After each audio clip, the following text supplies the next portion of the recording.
یک باره چند رسانه اوکراینی شام 29 ینوار سال 2024 با تکیه به منابع خود خبر دادند که فرمانده ارتش اوکراین گنرال مشهور والری زالوژن را از مقامش سبکدوش کردند. از جمله زیرکل نیدلی به نقل از سرچشمه‌های خود از داخل دستگاه پرزیدنت اوکراین و اطرافیان گنرال زالوژن نوشت: پرزیدنت ولادیمیر زلنسکی محض برای بررسی مسئله از وظیفه سبکدوش کردن فرمانده نیروهای مسلح اوکراین با گنرال والری زالوژن ملاقات نموده. ضمن دیدار سرور دولت از فرمانده ارتش خواست تا عریضه خود را برای رفتن از مقام فرماندهی بنویسد. همزمان با طلب ترک وظیفه رئیس جمهوری به زالوژن وظیفه دیگری را هم پیشنهاد کرده است. در جواب به این پیشنهاد پرزیدنت زلنسکی گنرال زالوژن بنا به گفته منبع گویا تنها جواب داده است که این خواست سرفرمانده قوه‌های مسلح است که باکی کار کند و باکی نه، ولی می افزاید نشریه تا به حال گنرال زالوژن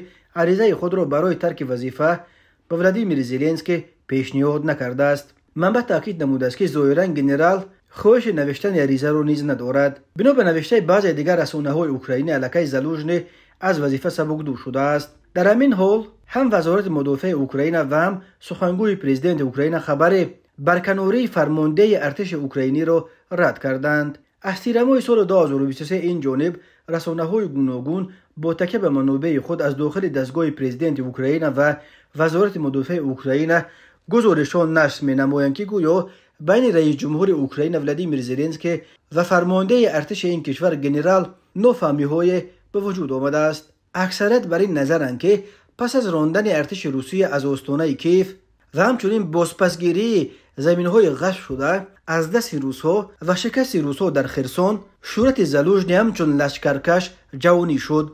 از کارنامه‌های زالوژن قریب تمام رسانه‌های دنیا نوشتند. برخی بر اینند که شورت افزاینده گنرال به زلنسکی چندان خوش نآمده است. به نظر بعضی کارشناسان پرزیدنت اوکراین به افزایش نفوذ زالوژن در داخل اوکراین و شهرتیابی او در خارج رشک نشان می‌دهد. در مصاحبه با ویسون زلنسکی به طور واضح از زالوژن خواسته بود که به جنگ من گرفته شود تا به سیاست مشغول شدند.